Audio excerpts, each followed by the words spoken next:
O cancelamento é um reflexo do banimento e do ostracismo, né? Uma forma de ostracismo moderno, né? Só que o ostracismo era uma coisa aplicada em crimes graves, não era em coisas simples assim, né?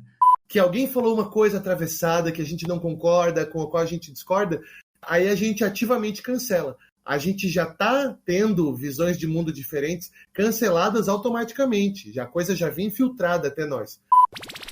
Olá, meus queridos, minhas queridas. Começando então o nosso segundo episódio do podcast Mundo Interno. Eu aqui, André Vieira, e comigo o meu amigo de bancada aqui, Fábio Bogo. E aí, meu querido? Olá, bom dia, boa tarde, boa noite, pessoal. Galera lavando a louça, pegando um busão.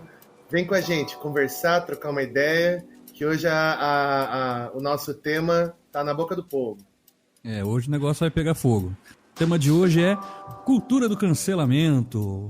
Provavelmente tu, em algum ponto dessa semana, se tu tá ouvindo a gente no futuro, nós estamos no dia 18 de fevereiro, e mesmo que tu não acompanhe aí o BBB, mesmo que tu não acompanhe as coisas que estão acontecendo, provavelmente tu ouviu falar em cultura do cancelamento, porque só se fala nisso a semana inteira, aliás, as últimas semanas inteiras, né?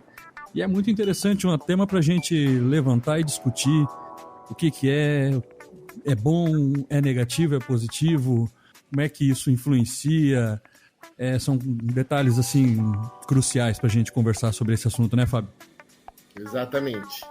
É um assunto mais complexo, né? E justamente o cerne da questão da cultura do cancelamento passa por um problema de simplificação. E a gente está aqui para ajudar nesse movimento necessário de respira, calma e não tenta resolver as coisas da maneira mais rápida e intempestiva, porque às vezes a gente precisa usar um pouquinho mais da paciência, pesar as coisas na balança.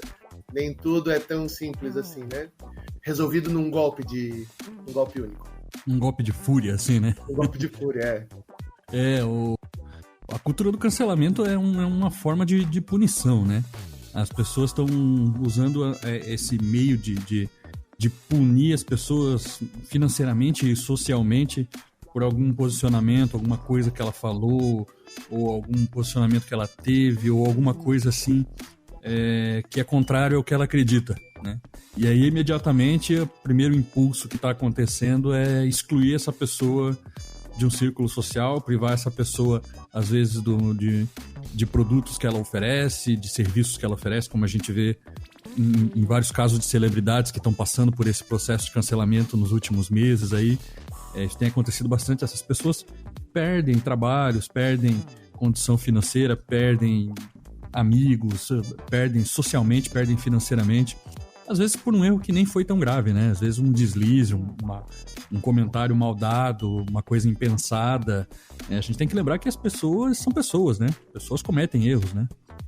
O cancelamento é uma prática, né? A cultura do cancelamento é a adoção em massa dessa prática punitiva como medida principal dos cidadãos, né? Dos membros de um conjunto social, de fazerem justiça com as próprias mãos. E é algo que a gente começa na pauta e a gente começa a discutir, olhar para isso, né, principalmente com essa coisa da internet 2.0, quando a gente se viu imerso nesse modo de se relacionar, que é muito dos últimos 15 anos, né? Isso a gente tá datando aqui o cast, porque nós estamos gravando em 2021. Então, assim, né, bem nessa virada do milênio, ali no final da primeira década dos anos 2000, a gente começa a ter a internet que se chama 2.0, e não é só por sites e blogs, mas por redes sociais, né? Que são, hoje em dia, assim, a forma principal, a forma prioritária das pessoas acessarem a internet. Internet quase se torna, para muita gente, sinônimo de Twitter, Facebook, teve a época do Orkut no Brasil, né, que já passou um tempo, Instagram, ou seja, essa é a internet para muita gente, né, e que é a porta de entrada, a forma mais acessível, né, de uso do mundo virtual.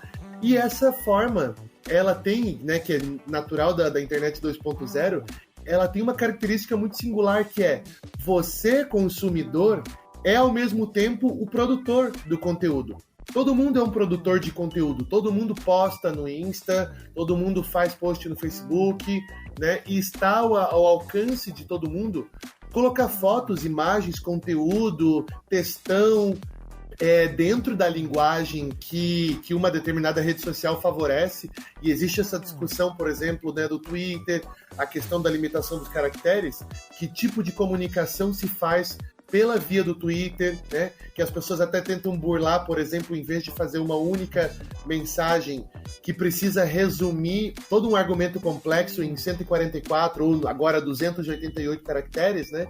E aí tenta burlar essa limitação fazendo uma thread, por exemplo, né? Então, assim, eu tenho algo complicado, extenso para dizer, eu coloco um tweet, depois um outro, eu faço ali 10, 15 tweets seguidos para apresentar um ponto mais extenso, por exemplo.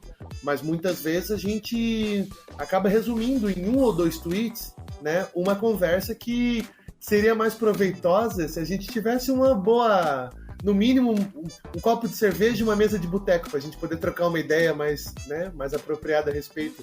Então, assim, a gente vê como o modo da gente se relacionar e o modo da gente entrar em contato com a informação, com o saber, está pautado nos últimos 10, 15 anos pela lógica das redes sociais, né? E é isso que se discute como com esse nome de Internet 2.0. E aí a gente vê vários dos fenômenos sociais que estão, né, arrepiando os pelos da galera na contemporaneidade. Fake news é um deles, cultura de lacração é outro deles. Por quê? Aquilo que eu falei, né, de questão de tweet ou de post de Facebook. Tudo bem que o textão do Facebook até permite, né, mais ideias concatenadas. Mas no Twitter, você é convidado, você é compelido a resumir a tua ideia complexa em uma lacrada.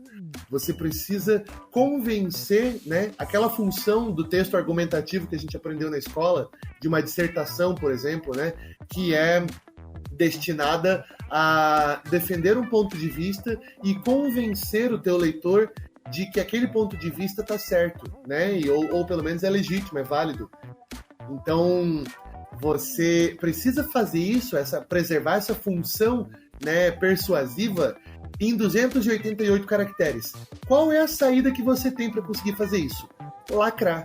Você precisa mandar um one-liner, assim, aquela frase de efeito, aquela do Rambo, aquela do, né, que o Stallone mandava nos anos 80. Né? Você é a doença e eu sou a cura. Mandar essas, assim, sabe? Só que o efeito disso é encerrar um debate. Quando você lacra, o efeito discursivo da lacração é fechar a porta do discurso, né? Quando você lacra, não tem mais espaço para extravasar, para que novas ideias se abram, novos pontos de vista se encontrem, né? Então, tudo isso é subproduto da nossa maneira de se relacionar. Cancelamento é mais um desses, e é o que hoje a gente vai trocar, né? O que hoje a gente vai atentar especialmente. Por quê? Se todo mundo é produtor, e se a maneira de encontrar as pessoas, da gente mostrar o nosso serviço, os nossos produtos, né, o que a gente faz, nosso talento, pro nosso público, está nas redes sociais, está ao alcance de todo mundo parar de seguir, dar um dislike, se organizar em massa para né, dar uma de dislike no vídeo do Facebook ou do YouTube, por exemplo, né? As pessoas se viram com esse poder nas mãos de cancelar. E se viram compelidas a não refletir e sim lacrar, dar a última palavra, né? Então, eu tô aqui compondo esse cenário de o que produz essa cultura do cancelamento, que tem a prática do cancelamento como ferramenta, arma, né? Arma, literalmente, principal. Essa parte das pessoas fecharem, encerrarem o diálogo é super perigoso, né? Porque tu te fecha no que é confortável pra ti, né? Tu aprendeu determinada coisa com a tua experiência de vida, essa coisa não necessariamente tá absolutamente certa, e tu te fecha pra escutar outros argumentos, né? Tu te fecha pra entender o outro lado.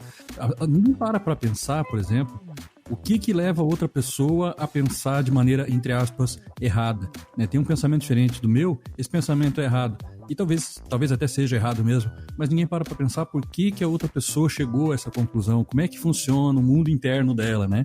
Tu tá olhando só pro teu mundo interno, mas existem as outras pessoas, existem outras experiências de vida, a pessoa aprendeu outra coisa com outra cultura, e tu não vai conseguir tirar esse pensamento, se tu acha que o pensamento da outra pessoa é errado, tu não vai conseguir tirar esse pensamento calando a boca dela, ou tirando ela de um convívio social, salvo casos extremos, assim, né? Mas tu não, aliás, nem sei se salva casos extremos, né? Mas tu não vai conseguir fazer a pessoa mudar de ideia e ver o teu ponto de vista e adotar o teu ponto de vista, excluindo, isolando, banindo, né? Eu acho que tem um caso extremo, assim, acho que talvez a gente esteja aqui se adiantando, né, na conclusão dessa nossa conversa, sobre, assim, cancelar ou não cancelar, né, qual é o alcance, né, até quando é legítimo cancelar alguém. Eu acho que existe um caso extremo em que é possível, que é aquele dilema, né, todo mundo tem o dilema da liberdade de expressão, né? Todo mundo tem direito de se expressar até o ponto em que aquilo que você expressa é a redução da liberdade do outro, né? Ou seja, se eu estou expressando ideias de exclusão, alienação, opção, né? Marginalização de determinadas comunidades, esse tipo de ideia não tem espaço no campo de discussão público, né? Realmente. Agora, falar bobagem, falar merda, né? Falar merda nas redes sociais, a gente tá sujeito a isso, né? Além de tudo, como eu estava comentando antes, a gente tem um microfone. As pessoas já falavam besteira nos seus círculos internos, né? O tempo todo, há milênios. Mas agora a gente tem um megafone na mão dessas pessoas e elas publicizam essas ideias tortas, né? E aí que a gente tá, né, navegando pelas águas curvas, né? De quando é legítimo cancelar ou não, né? Aí tu entra num ponto bem interessante que tu falou da onde fere a liberdade do outro, da liberdade de expressão e tal, né? A gente vê a cultura do cancelamento, e muito se fala disso, como uma coisa moderna, uma punição moderna, né? Mas isso não é tão moderno, né? E, como tu acabou de dizer, existem casos onde o banimento, a exclusão é uma prática de milênios, né? Lá em Atenas, por exemplo, tinha a prática do ostracismo, né? O ostracismo, se tu atentasse contra a liberdade pública, se tu fizesse alguma coisa muito grave, tu era julgado, né? Isso lá na Grécia Antiga, tipo, antes de Cristo, tu era julgado e se tu fosse condenado, não se era condenado à morte, mas era condenado ao ostracismo. O ostracismo é o quê? Pega as tuas coisas e vaza daqui da cidade, eu não quero mais te ver aqui. É um isolamento, tu fica isolado da cidade por 10 anos. O ostracismo era isso, na Grécia Antiga. Tu pegava as tuas coisas e some daqui, tu tem até o amanhecer do dia seguinte para sair da cidade. E se tu não sair da cidade, aí o couro come. Mas, basicamente, é um reflexo antigo. O cancelamento é um reflexo do banimento e do ostracismo. Não é uma forma de ostracismo moderno, né? Só que o ostracismo era uma coisa aplicada em crimes graves. Não era em coisas simples, assim, né? E o cancelamento, como tu falou, todo mundo tem uma rede social, todo mundo é produtor do conteúdo que participa da produção do conteúdo que tá lá, e as pessoas usam esse poder para aplicar uma forma de ostracismo moderno, que é o cancelamento, em qualquer coisa, cara, coisinhas pequenas, sabe? Tipo, às vezes, como eu falei, o cara pode ter falado alguma coisa sem pensar, ou o cara, os humoristas sofrem pra caramba com isso, o cara fez uma piada ali que na cabeça dele ficava engraçado, mas que não era pra ofender ninguém, aí alguém se ofendeu, sabe? Eu vou dar um exemplo aqui rapidinho, eu sou músico também, tenho uma banda, né? É uma banda de música tradicionalista gaúcha, uma coisa aqui da região do sul do país. E a gente fez uma live uns dias atrás, ao vivo, o host lá, o cara que é o apresentador da live lá, fez uma piadinha com um dos integrantes que era de Pelotas, e ele fez uma piadinha sobre ser de Pelotas, alguma coisa assim. E já teve, tipo, foi quase imediato, assim, comentários de ódio nos comentários da live ali, reclamando que o cara fez uma piada de Pelotas, e o próprio cara que foi o alvo da piada, que era o baterista da nossa banda, não se sentiu ofendido e, pelo contrário, ficou até bravo, porque as pessoas ficaram bravas com a piada, entende? É uma prática de extremos, assim, né, cara? Tu aplicar um ostracismo, um cancelamento moderno numa coisa simples, assim, né? o ostracismo, né, essa prática grega, e depois eu até me remete a uma discussão que o Giorgio Agamben, né, ele traz sobre o homo sacer, que na civilização romana também tinha essa prática, né, do homo sacer, ou seja, o indivíduo que era sagrado. O condenado por determinados crimes, né, na civilização romana, ele era punido com a sacralização. Ou seja, sagrado não no sentido de que ele era elevado ao campo do divino, mas muito pelo contrário. Ele era excluído da ordem jurídica, da ordem legal, né, do direito romano, e ele era entregue para a lei do, literalmente, Deus dará, ou seja, né, à mercê dos deuses. Então, você deixa de ser considerado um cidadão romano, e agora a única lei que impera sobre você é a lei do destino, a lei da fortuna, a lei da sorte dos deuses, e eles que cuidem de ti, né? Porque crimes contra você não serão mais punidos, né? Porque você não está mais... Você está excluído do contrato social.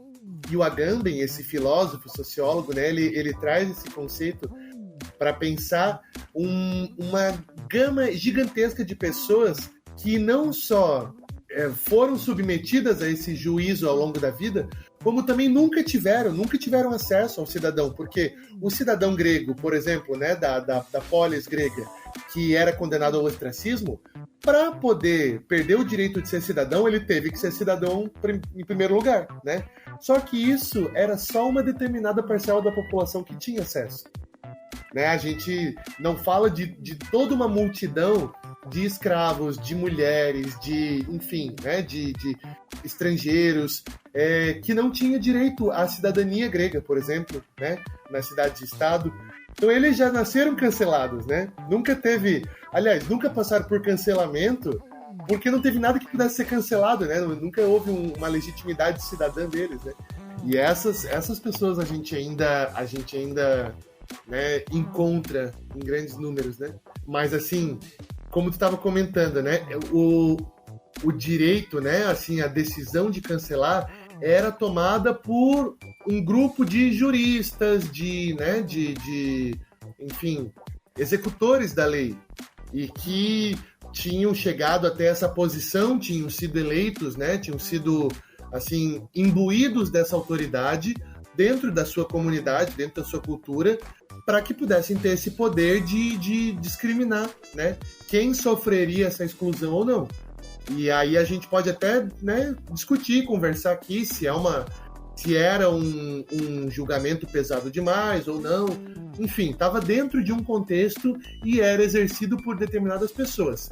Agora, na cultura do cancelamento, isso está ao alcance de todo mundo. E essa é a revolução. Essa é a grande mudança, né, que acontece. Eu posso cancelar, você pode cancelar, né? É só deixar de seguir alguém. A gente tem outros exemplos, assim, até, por exemplo, de organização social, né? De cancelamento em massa, ou do Sleeping Giants, esse movimento Sleeping Giants, que ele faz um cancelamento muito específico, muito direto no financiamento, né? Na publicidade, propaganda das empresas que financiam, que com marketing, né? Uma prática qualquer. E aí você vai lá e fala assim... A Riachuelo tá financiando um canal do cara. Ô Riachuelo, só para vocês saberem que esse cara aqui no canal dele, ele espalha fake news, ele fala anti-vacina, ele atenta contra o desenvolvimento científico, blá blá blá, e coloca para todo mundo. Riachuelo está financiando esse canal. A Riachuelo fica, né, assim, acuada e não tem outra saída senão publicamente manifestar que a partir de hoje não está mais anunciando nesse canal e vai cortar o financiamento de publicidade, propaganda deste canal, não sei o quê. E aí você corta uma fonte de renda daquele canal. E aí outras começam a fazer. E o Sleeping Giants tem tido um sucesso tremendo, né, nesse projeto, nessa empreitada, de fechar a torneira de grana, né, de determinados canais aí que estão atentando contra valores de uma hegemonia que a gente entende como hegemônicos, né? Só que, claro, a construção dessa hegemonia é um assunto que tu tinha trazido lá no começo, né, André? É algo muito, muito estranho, né? Que a gente vê isso acontecendo. A gente tem tido contato, né, nessa coisa de polarização das ideias, polarização ideológica, com pessoas que pensam tão radicalmente diferente da gente, uma visão de mundo tão, assim, oposta, não é só diversa, não é só distinta, mas literalmente oposta àquilo que a gente defende, acredita, e com o qual a gente tem contato, e a gente pensa, como é que é possível esse cara abrir a boca para falar essas ideias, esse cara que tá tão perto de mim, esse cara que tá na minha família, que é meu tio, que é meu primo, sei lá, né, meu pai, minha mãe, como é que ele construiu, de onde foi essa pessoa com quem eu cresci, a gente brincava junto, e agora ele tá defendendo esse tipo de coisa? Meu Deus, não é possível. Se a impressão que dá é que ele é o único que fala isso, porque o que eu escuto quando eu abro as redes sociais, quando eu abro o YouTube, o Insta, o Twitter, o que seja, né? Todas as pessoas concordam com o jeito como eu penso. E esse cara tá falando sozinho, ele tá louco, só pode estar louco. E aí você vai ver o celular da pessoa e aquilo que acontece, o universo, né, o mundo interno que se constrói, né, no celular dele é muito diferente do mundo interno que acontece no meu celular. Porque o perfil dele está recebendo conteúdos, opiniões, valores muito diferentes dos meus. E essa é outra coisa, né, daqueles subprodutos que a gente estava comentando da vida virtual, da nossa inserção social nos meios virtuais, nas redes sociais, né, que é a questão do algoritmo. O algoritmo nos indica aquilo que ele entende que a gente já está interessado. E nisso a gente afunila a nossa visão de mundo, né, de maneira a consumir só aquilo que corrobora, confirma o que a gente já acredita. E a gente constrói um universo de valores e sentidos que o nosso colega do lado não compactua e está muito diferente. Quando a gente se tromba e a gente começa a trocar ideia, a gente percebe, gente, o que foi que aconteceu nos últimos 2 anos com essa pessoa? Porque o mundo que ela vive não é mais o mundo que eu vivo, não. A pessoa parece realmente, o outro parece que vive num outro mundo, assim, né? Quando a gente falou desse negócio dos algoritmos, nossa, isso tem causado, talvez a principal fator dessa polarização no mundo seja isso, né? Fica a indicação aí para quem gosta. Tem o Dilema das Redes, acho que é esse o nome, né, Fábio? Dilema das Redes, Dilema das Redes, para quem não conhece, não é da tecnologia, não conhece como é que funciona o algoritmo, como é que as redes sociais escolhem o que tu vai ver, o que vai aparecer na tua timeline, assista esse documentário, Dilema das Redes. É impressionante, assim, eu já sabia disso porque eu já venho da tecnologia, mas assim, para quem não sabe, abre a tua mente, assim, de um jeito absurdo, assim, porque tu te percebe naquela situação que eles estão mostrando ali, olha, isso aqui tá acontecendo contigo, mas não é só contigo, acontece com todo mundo. E do outro lado, as pessoas que têm a opinião oposta, elas só veem pessoas que têm essa mesma opinião dela. E ela pensa da mesma maneira que tu pensa, como é que essa pessoa pode pensar assim, né? Uma pessoa boa, aparentemente de bem, e tem um pensamento tão extremo, tão diferente do meu, apoia fulano, apoia ciclano, ou não gosta de fulano, não gosta de ciclano. E no celular dela, ela pensa, ela recebe esse material de outras pessoas que pensam igual a ela, e ela também, no ponto de vista dela, no mundo interno dela, ela também olha pra ti e pensa, como é que essa pessoa pode pensar isso? Sabe? Aqui a gente pode até entrar numa parte neurológica explicando isso. Tem o tal do viés da confirmação, né, que é um negócio muito interessante. O viés da confirmação funciona meio assim, para quem não conhece, não ouviu falar. É assim, quando tu acredita em determinada coisa, seja ela o que for, quando tu acredita numa ideia, quando tu acredita num conceito, a tua mente prega uma peça em ti. Tu tem uma tendência muito forte a reforçar, se lembrar com bastante clareza de todas as vezes em que essa realidade tua aconteceu. E tu tem uma tendência a esquecer completamente ou ignorar qualquer evidência em contrário, né? É o que acontece, por exemplo, com o pessoal do terraplanismo, né? O pessoal que defende terra plana. Eles ignoram qualquer evidência em contrário, mesmo que tu fale pra ele, ele vai escutar e vai, desconsiderar aquilo. E ele vai considerar só as evidências que corroboram aquela crença dele. Isso pode se expandir para qualquer crença, inclusive religiosas e tudo, né? Sempre tu vai dar mais atenção porque tu quer estar certo. No fundo, no teu interior, tu quer estar certo. Então tu sempre vai dar mais atenção, a tua emoção sempre vai florescer muito mais para coisas que corroboram aquilo que tu acredita. E aquilo que é contra o que tu acredita, mesmo que tu escute um argumento válido, aquilo que é contra o que tu acredita, tu tem uma tendência muito forte a esquecer daquilo, ou ignorar aquilo, ou fingir, não, isso aí não deve ser bem assim, não é possível que seja isso, sabe? Se chama viés de confirmação. Quem tiver interesse, a gente até pode fazer um podcast sobre isso, né? Como isso influencia a nossa vida, né? Eu acho que a gente já tá conversando sobre isso, né, aqui, porque é justamente isso, assim, no fundo, se trata disso, se trata de se pautar pelo viés da confirmação, e sem que a gente sequer perceba, esse viés de confirmação já está construindo, né, a nossa leitura subjetiva de mundo, e quando não acontece, quando surge um elemento discrepante, quando surge alguém, né, chega até nós, chega ao nosso conhecimento, que alguém falou uma coisa atravessada, que a gente não concorda, com a qual a gente discorda, aí a gente ativamente cancela. A gente já está tendo visões de mundo diferentes canceladas automaticamente. A coisa já vem filtrada até nós. Quando surge algo discrepante, aí a gente precisa, né, uma coisa até meio linfócitos, assim, uma coisa meio glóbulos brancos aqui, né, uma coisa de autoimune, sabe? A gente vê um organismo externo, um organismo alienígena no nosso universo expandido, e a gente faz questão de isolar e eliminar, né, do nosso universo. Exatamente, né, cara? A pessoa tem a certeza cega de que ela tá certa. E isso é um problema. Certeza cega é sempre um problema. Por quê? O que é a certeza cega? Tu tem uma certeza tão absoluta que tu tá certo que tu não enxerga evidências em contrário, que tu não enxerga qualquer coisa que seja contra aquilo e que pode talvez ser válido, né?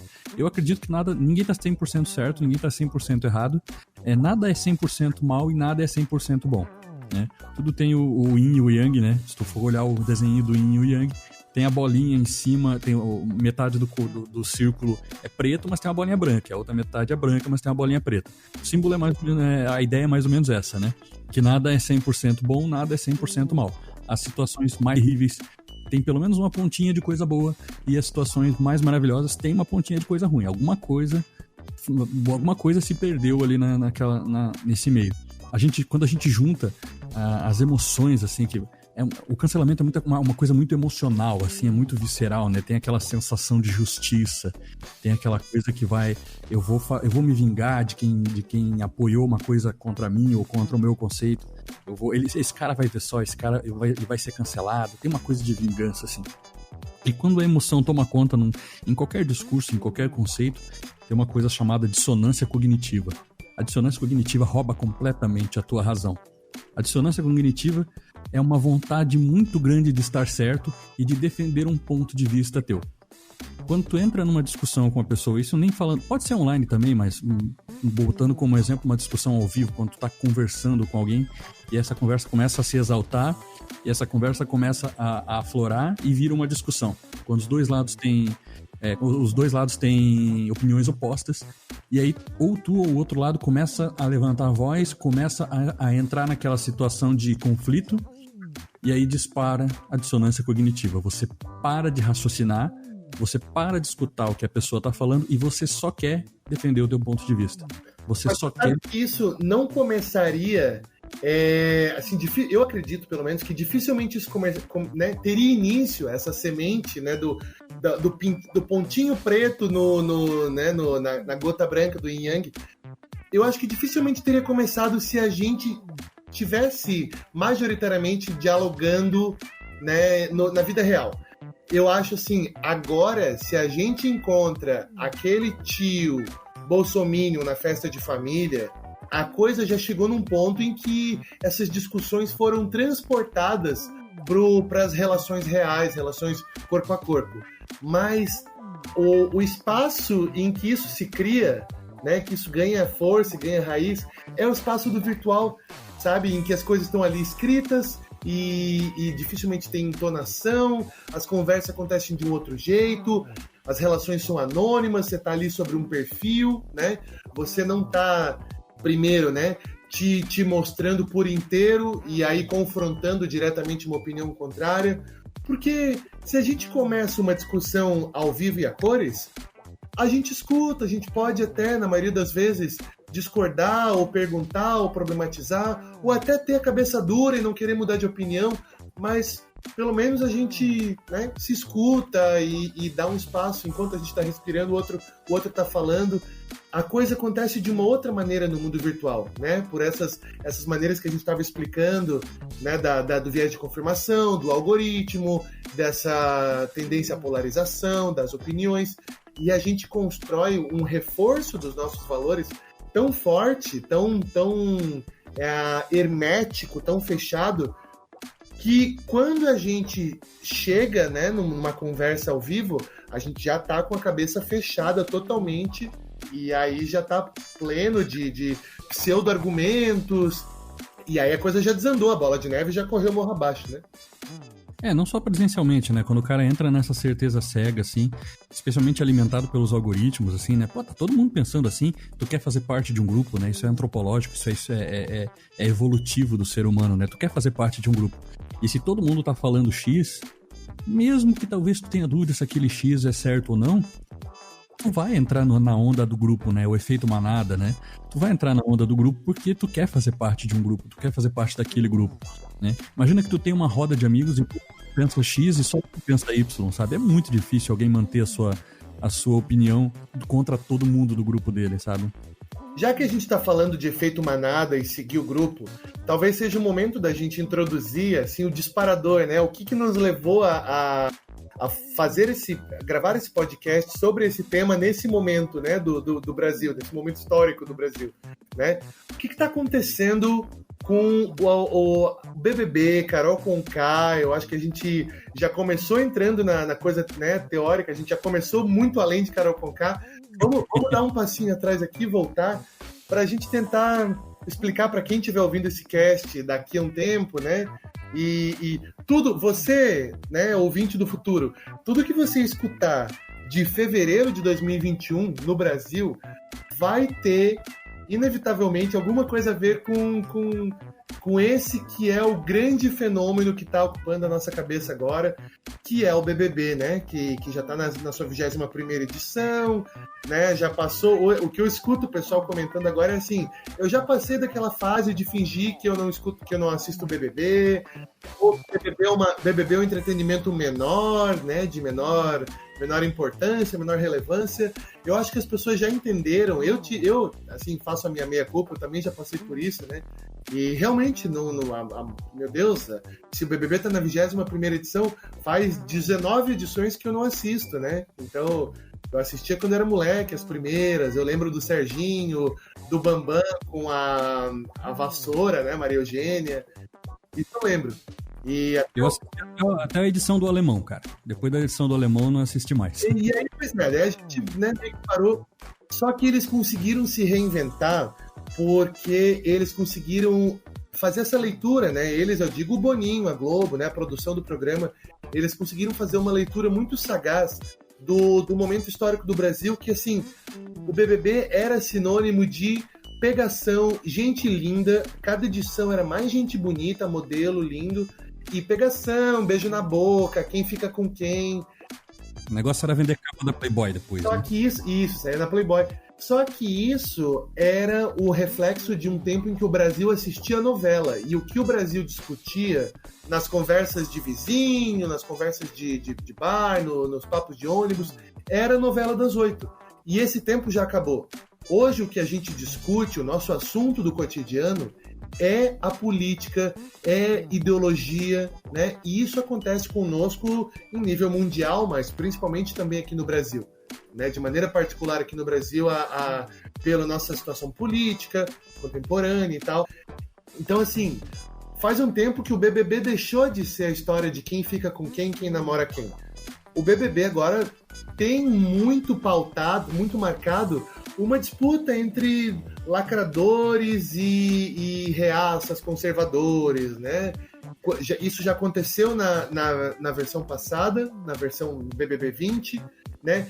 E discussões que estão em voga no Brasil são transportados para casa, né? E é isso que eu vejo acontecer na clínica, por exemplo, né? Por exemplo, na minha prática no consultório, eu defendo muito, eu vejo isso acontecendo, que assim, o que acontece numa sessão terapêutica não é algo distante, num universo paralelo, numa outra dimensão, né, em relação ao que acontece na vida cotidiana do consulente.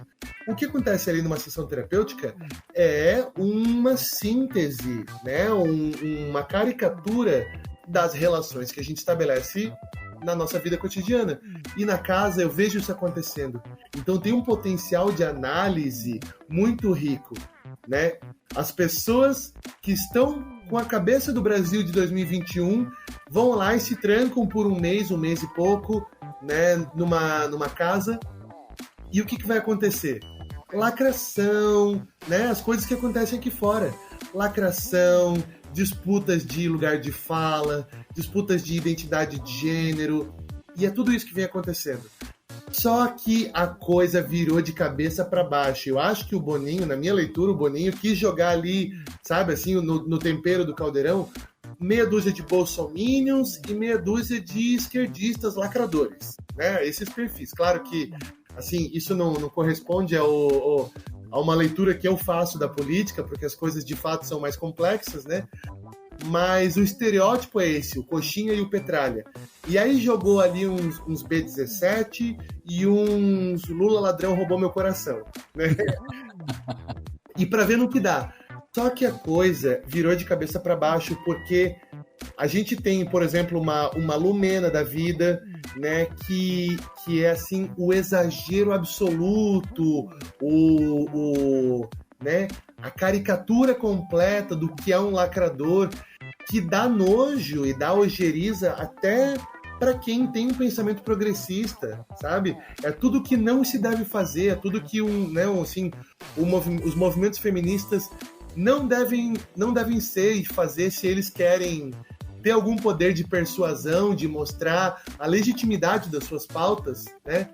E não querem dar tiro no pé. Eles devem fazer tudo ao contrário do que a Lumena faz, né? E a mesma coisa com os discursos identitários, o discurso de lugar de fala.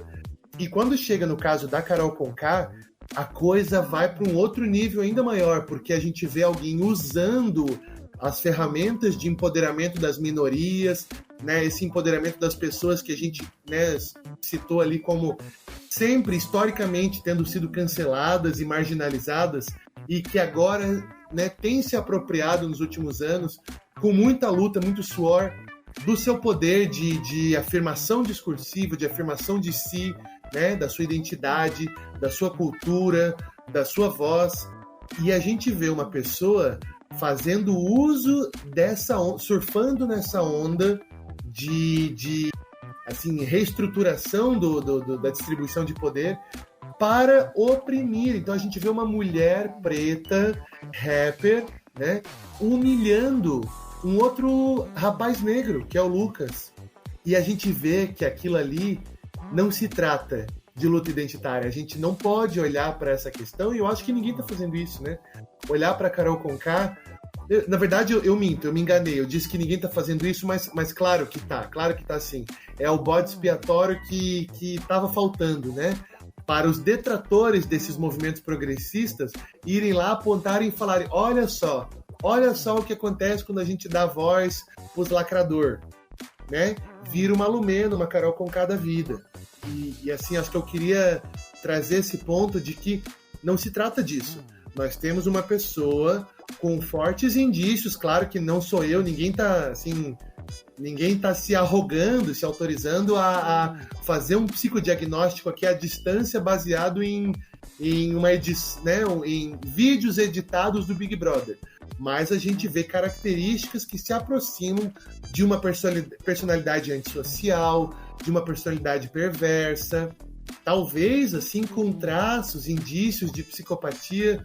Estamos dizendo que Carol Conká é psicopata? Não, né? Ou sociopata de maneira nenhuma, mas ela ilustra, né? Ela nos ajuda a pensar o que seria esse perfil, né? Se você, como profissional, for fazer esse psicodiagnóstico, você vai procurar sintomas comportamentais parecidos, levemente parecidos com isso que a Carol Conká vinha apresentando, que é seduzir uma população, né? Então, tudo isso que eu tô trazendo aqui foi porque tu trouxe, né, André, a questão de seguir a manada e de ir junto com as vozes, né, de liderança, e a gente vê o poder que a Carol Conká tem de angariar posições, de se aproveitar de um lugar, né, de que já foi conquistado. Então, assim, respeita a Mamacita, porque a Mamacita tá falando como mulher preta, e se você falar contra mim,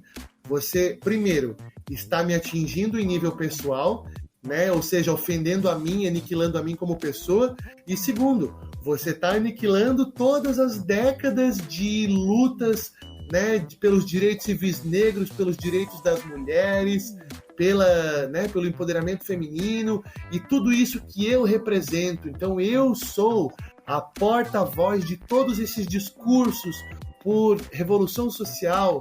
E se você discorda de mim, você está do lado errado da história, sabe? Ela soube se aproveitar desse movimento de uma maneira muito inteligente e muito perversa. Isso não é jogar o jogo do Big Brother, né? Isso é uma estratégia de manipulação social sofisticadíssima. E a gente entrou na questão do cancelamento, porque enquanto ela tá lá fazendo e acontecendo dentro da casa, e a gente vê isso nessa amostra ali de 20 pessoas, aqui fora ela tá perdendo milhões em patrocínio, milhões de seguidores, né? E a gente tá vendo o efeito do cancelamento acontecendo aqui à volta. Pois é. O efeito manada, ele tem um limite, né?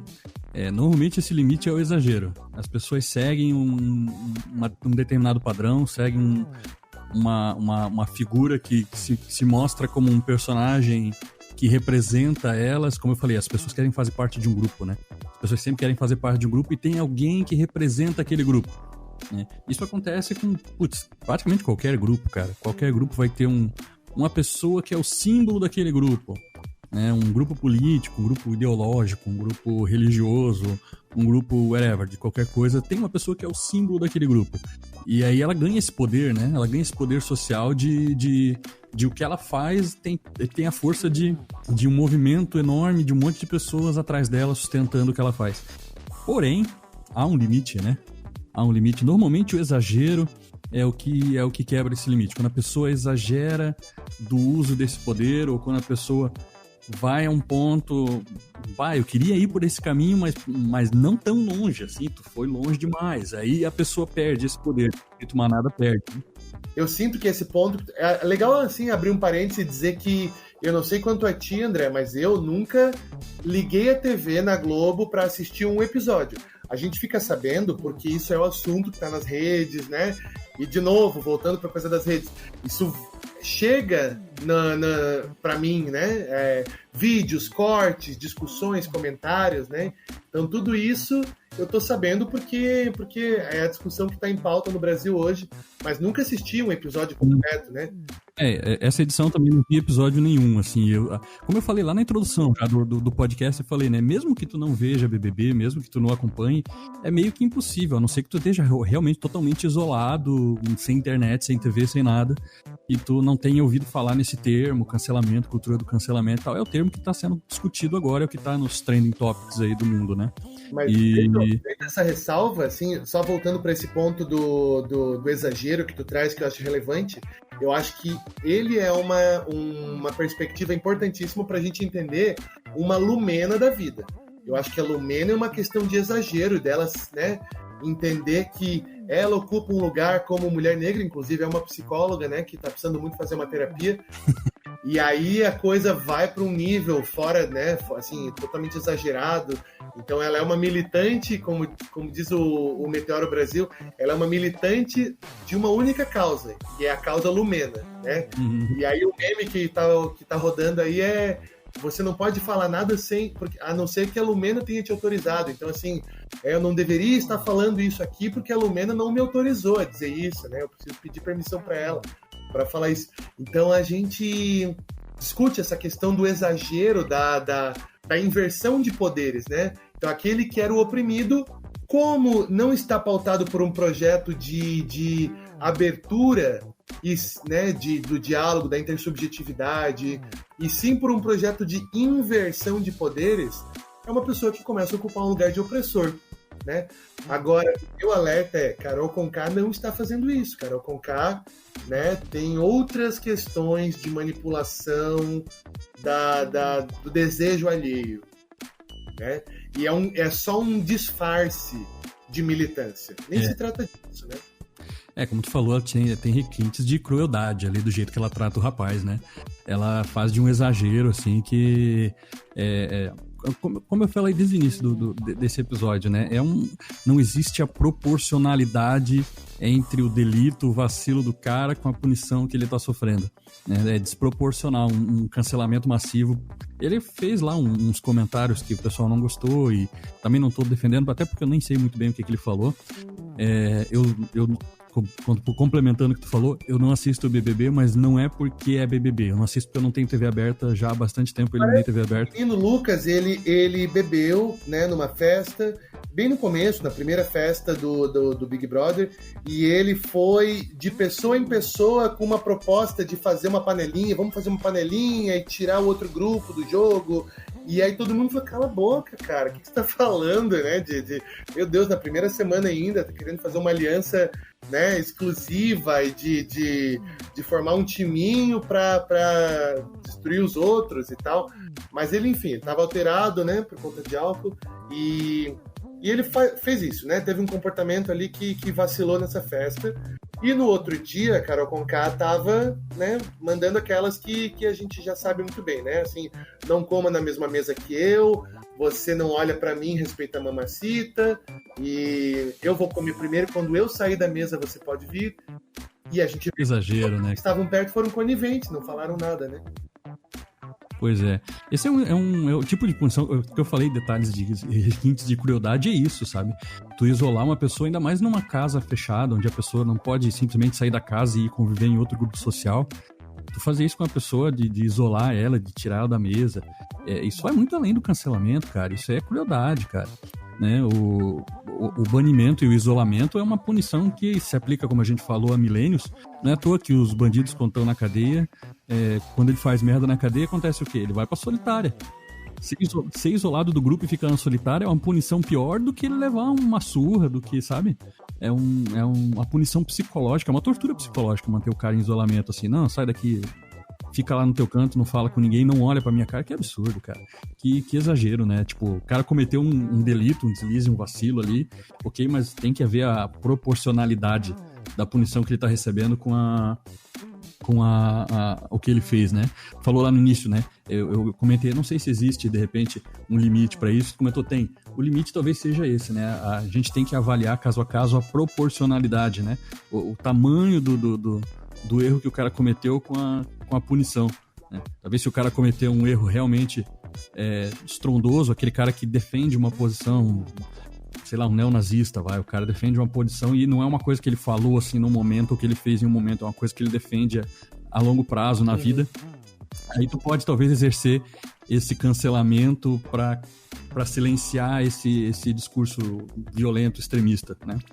Na semana de gravação desse podcast, né, nós estamos gravando aqui numa quinta, dia 18, e no dia 16, terça-feira, nós tivemos a eliminação do Nego Di, que foi um recorde histórico do BBB, né? Só para deixar registrado, com 98,76% de rejeição.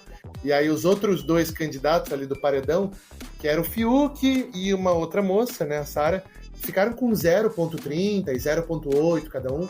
Né? E esse comediante gaúcho, o Nego Di, que era do Pretinho Básico, né? O programa muito famoso aqui no sul do Brasil, de rádio, diário, né?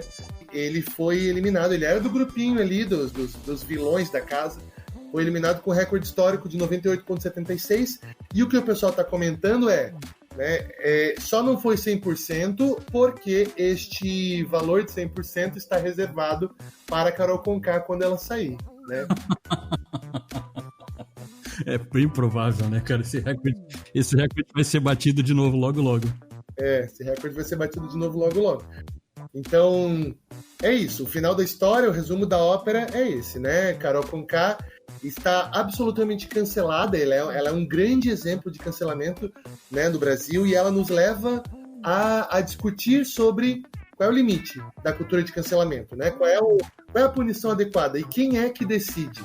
Porque não é uma única pessoa que está decidindo, né? No caso ali eu não entendo o que acontece dentro da casa ali com a Carol Conká como cultura do cancelamento, porque ali é abuso, tortura psicológica, é outra coisa, né? Crueldade.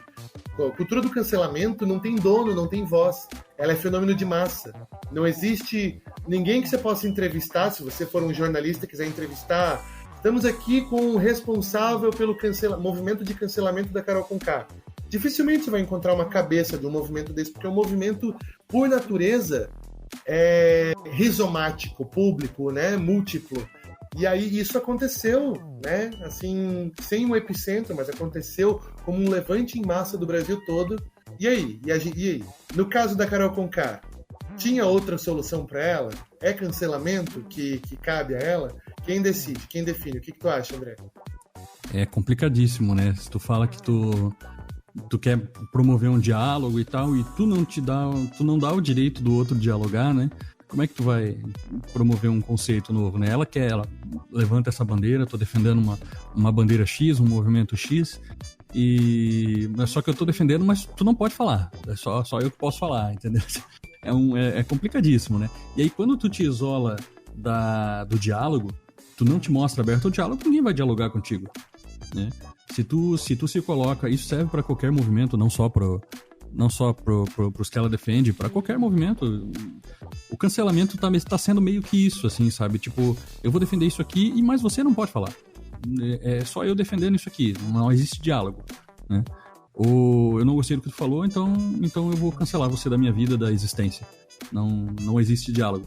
E aí acontece o que acontece com todo mundo, né? O ser humano erra, né? E aí, quando tu erra, tu não vai ter o benefício de ter diálogo. Se tu não te abrir ao diálogo, tu não vai ter o benefício do diálogo. É complicadíssimo essa situação. Agora, com ela, eu não sei, assim, eu não sei se eu consigo ver isso como positivo, mas é uma coisa que está acontecendo. As pessoas estão vendo a borda, né? Já aconteceu. O limite. Ela já está efetivado. E diferente de outros cancelamentos, assim, que o pessoal chama, né? Que o pessoal até banaliza. Nossa, falei uma coisa no Twitter, não gostaram e me cancelaram. Mas assim, né, acontecem, sabe, em menor escala, pequenos cancelamentos, a pessoa perde ali 1.000, 2.000 seguidores, depois ganha de novo, né, e você tá dando a cara a tapa, né, você tá se expondo a público, expondo a sua opinião e transformando isso em conteúdo, você tá sujeito a essa instabilidade, né, você vai perder seguidores, depois vai ganhar e tal. Então, né, nem sempre essa cultura do cancelamento chega às últimas consequências da pessoa sumir do mapa completamente. Agora, Carol Conká, ela vai ser cancelada no sentido da vida profissional dela, né? Dos shows que ela ia fazer, que já foram cancelados. Acho que ela tinha programa de TV, alguma coisa que estava engatilhado por ela aí também, que ela perdeu. Isso. Alguma coisa assim, né? O fã-clube dela, né? O Instagram do fã-clube da Carol Conká fez um último post assim: estamos fechando esse perfil porque nós criamos para valorizar a Carol Conká, mas agora no BBB a gente descobriu que ela é uma pessoa horrível, queremos que ela se foda e vamos fechar o perfil. E aí cancelaram. Cara, olha o tamanho que isso tá tomando, cara. No caso da Carol Conká em específico, ela potencializou o efeito disso. Se fosse fora da casa, ela poderia ainda contornar, né? Como ela está em isolamento e ela não sabe que está sendo reprovada, que está sendo cancelada, ela continua fazendo, apesar das manifestações em contrário, né? As pessoas manifestam, reclamam, mas ela não está sabendo, então ela não tem essa noção de que está errado. Ela vai continuar fazendo, né? Até revela um pouco do que seria na vida pessoal, né? Que às vezes a pessoa se desculpa em público, né? Eu fiz alguma coisa e tomei um cancelamento. Igual teve um caso de uma repórter aí que fez uma crítica de um videoclipe da Beyoncé e aí tomou um monte de cancelamento, porque não pode falar mal da Beyoncé. E ela nem falou mal dela, falou mal de alguma coisa do cenário, alguma coisa cenográfica e tal. Era uma crítica num videoclipe. E aí ela pode ir lá e de repente, desculpa, não foi a intenção. Mas às vezes ela tá se desculpando só pra escapar da punição, ela não acha realmente que ela cometeu um erro, né? No caso da Carol Conká, ela não teve essa oportunidade também de se desculpar sendo verdadeira ou falsa a desculpa dela, ela vai sentir a porrada quando ela sair, mas ela vai sentir aí com tudo, né? Encheu a barra de especial e vem com tudo daí, né? Quem foi cancelado também recentemente foi o padre Fábio de Mello, né? Porque ele fez uma entrevista e com, né, tipo um talk show, né? Acho que foi de frente com o Gabi, né? Faz um tempo já. E aí ele fez uma afirmação que ele falou assim: Jesus nos pediu o reino de Deus, mas nós só demos a ele a igreja, né? O que nós pudemos oferecer foi a igreja. E aí ele foi cancelado pela própria comunidade cristã, pela própria comunidade católica, porque ele falou uma heresia, e aí estavam, né, levantando um movimento em favor da excomunhão do padre Fábio de Mello. Olha o nível que a coisa chega. Olha, né? o nível. É a proporcionalidade, cara. Não tem proporcionalidade no movimento de cancelamento. O cara dá... Às vezes nem foi um deslize. Ele queria falar realmente o que ele falou, mas num conceito diferente, numa abordagem diferente do que foi entendida. E aí querem excomungar o cara da igreja. Entende? Pô, olha a proporção que você tá tomando, cara. É isso aí. A Carol Conká, assim, eu não sei, eu talvez fazendo uma previsão de futuro aqui, né? Eu vejo 2 cenários possíveis. Num dos cenários, ela é mais um fenômeno descartável como tantos outros, então assim, hoje ela é o assunto do momento, e daqui a 6 meses já acabou o BBB e a gente já esquece, ninguém mais fala dela, e de fato, né, acabou a carreira e foi condenada para lata de lixo da história e pronto, esqueceu, né? Ou a outra possibilidade é que a Carol Conká dê a volta. Claro que a carreira dela acabou de fato, mas ela fique lembrada na história, na cultura brasileira, como assim o exemplo mais escancarado de cancelamento, e ela deixa sua marca como um evento inesquecível, né, no começo de 2021. Sim, as pessoas vão lembrar do que foi o fenômeno Carol Conká pelo motivo inverso, né, a coisa que deu a volta, de tão cancelada, voltou pelo negativo. Foi tão ruim que deu a volta e ficou bom, né? Não que ficou bom, mas ela vai ser lembrada, vai ter um lugar um lugar próprio na cultura brasileira, não como uma artista consagrada, como ela era até 2 meses atrás, mas sim como o mau exemplo supremo, né? Esse era o ponto que eu tava levantando agora há pouco, que acabou escapando. As pessoas estão começando a ver, e esse é um ponto positivo disso tudo que está acontecendo, porque as pessoas começam a ver aonde que é a borda, né? Aonde que é o limite. Até aqui dá pra ir, dali pra lá é exagero. Acho que a cultura do cancelamento ela não tá totalmente ruim, como eu falei. Existem casos onde o banimento, onde o exílio, a expulsão de um grupo social, ela é aplicável, né? Em casos graves, em casos realmente assim, em que existe a proporção, né, cara? O cara cometeu um crime tão grave, um erro, um vacilo tão grave, que ele merece ser expulso de determinado grupo, de determinada sociedade, como é o caso, por exemplo, dos presos, né? O cara cometeu um vacilo, cometeu um crime, e ele é tirado da sociedade, colocado lá no regime de internato, porque ele cometeu um crime. Mas existe um limite, né? E não tá tendo esse limite, não tá tendo essa proporcionalidade. E uma coisa positiva, como eu tava falando, esse negócio do BBB é isso, né? As pessoas conseguem agora, estão percebendo, estão vendo, especialmente o pessoal da lacração mesmo, o pessoal que é engajado nessa cultura de cancelamento, que entra nesses movimentos, vamos cancelar fulano, vamos cancelar ciclano. Eles mesmos estão vendo aonde que é o limite, né? Acho que esse é um ponto positivo, né? Como eu disse lá, nada é tão negativo que não dá pra tirar uma coisinha positiva, né? No meio de toda essa negatividade, no meio de todo esse sofrimento que foi causado para ela e para os outros, existe uma coisinha que tu pode pincelar ali no meio que é positivo. Isso é o que eu diria que dá para pincelar. A gente tá começando a ver o limite. Até onde dá para ir, até onde não dá para ir. E eu acho que talvez como mensagem final, assim, né, só para reforçar, não somos os únicos a dizer isso, longe disso, né, mas acho que a lição que nós como sociedade precisamos aprender é cancelar, cortar um diálogo, e o diálogo sempre nos enriquece. Diálogo com o diverso, com o diferente, com o nosso interlocutor, principalmente quando ele pensa do lado oposto da gente, né?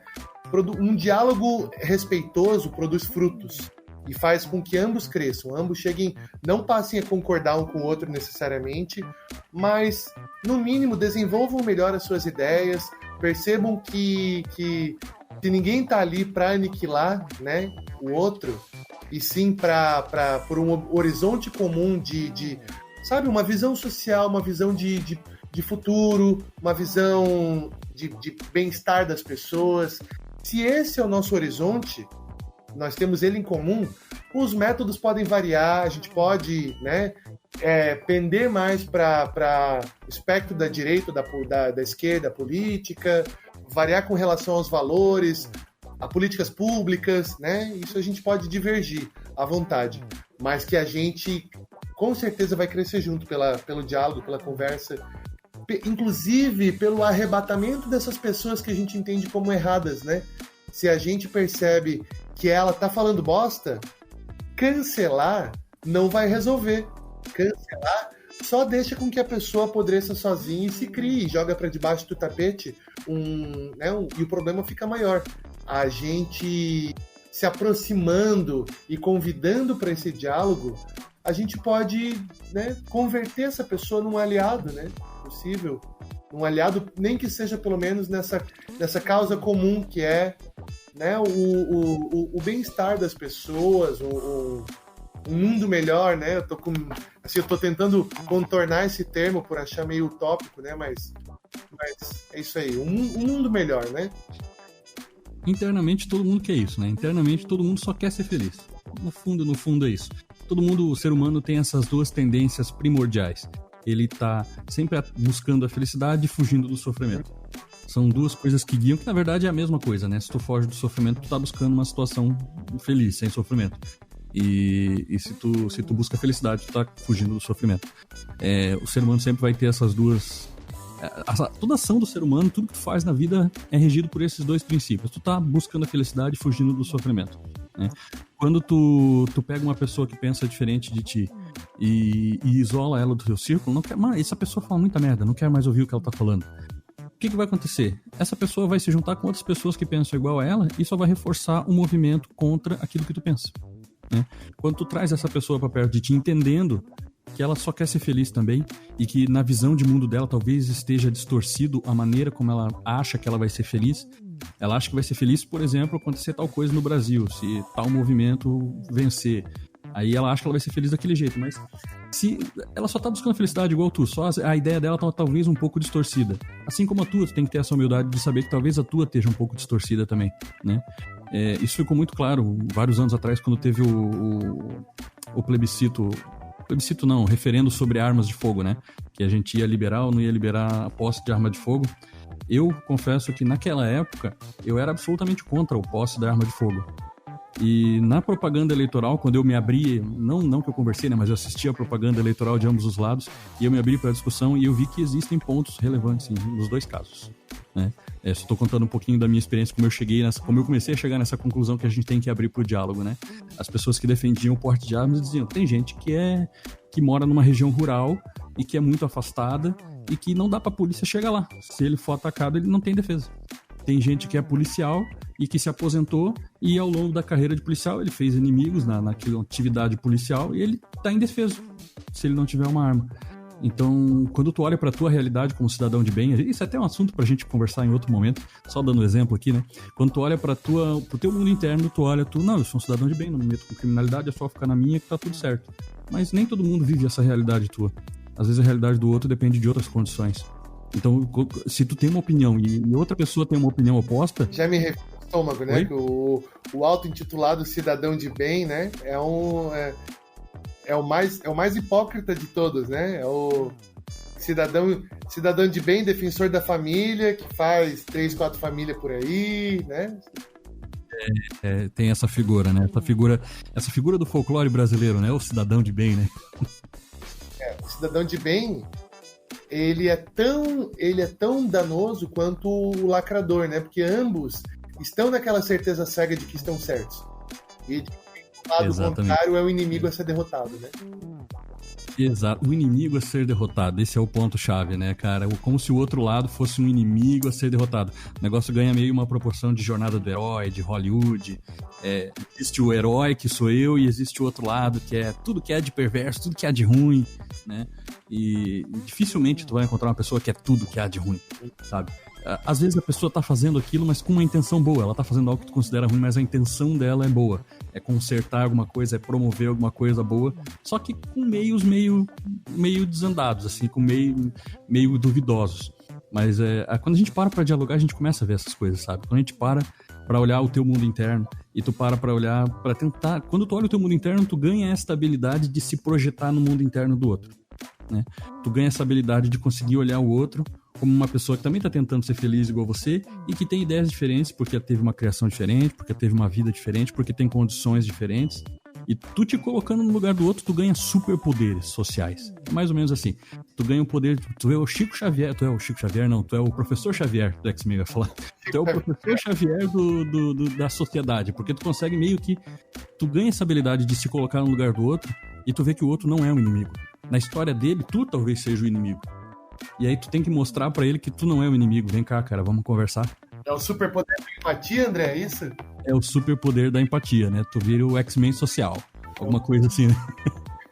Tinha que ter uma nerdice aqui, não dava pra passar em branco, né?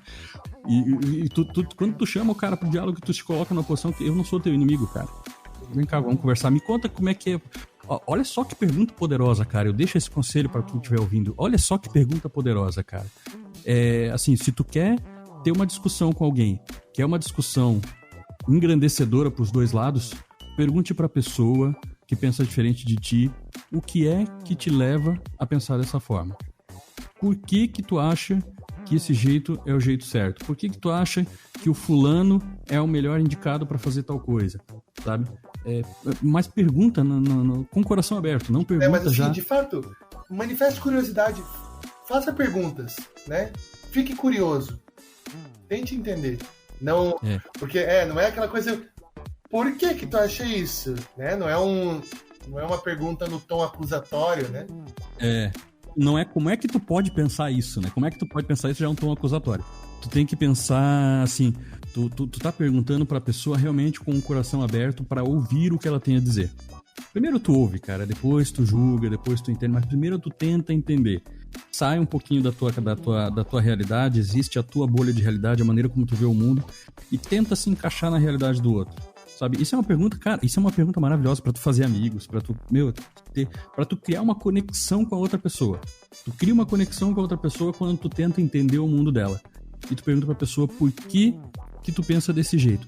Mas não num tom acusatório, realmente com o coração aberto, e também não fazendo o que muita gente faz, e pergunta por que tu pensa assim. E enquanto a pessoa tá falando, tu já parou de prestar atenção no que a pessoa tá falando e tá esperando só ela calar a boca pra tu colocar o teu argumento. Não tem isso, tá ligado? Quando acontece isso, claro. Tu nem tá ouvindo o que o outro tá falando, tu só tá esperando ele parar um segundinho pra respirar e tu já vai meter um argumento em cima dele porque tu quer vencer. Uma coisa é um diálogo e outra coisa é uma dupla de monólogos, né? Exatamente, cara. Tem um diálogo e uma dupla de monólogos. Perfeito, cara. Um par de monólogos, né? O par de monólogos, exatamente, cara. Realmente vai com a intenção de entender o que a pessoa tá falando, sabe? Isso é 1000 vezes melhor pra tu promover um movimento, porque tu promove uma discussão onde a pessoa não se sente naquele papel de inimigo. Tu não é o inimigo dela. Tu só tá tentando entender. E quando tu só tá tentando entender, a pessoa também se abre pra te entender, né? É um negócio muito bonito, assim, pra se fazer amigos ao invés de fazer inimigos. Muito bom. É isso, meu querido. Mais alguma coisa que você quer colocar? Acho que é isso. Acho que conseguimos dar a volta aí em todos os nossos pontos hoje.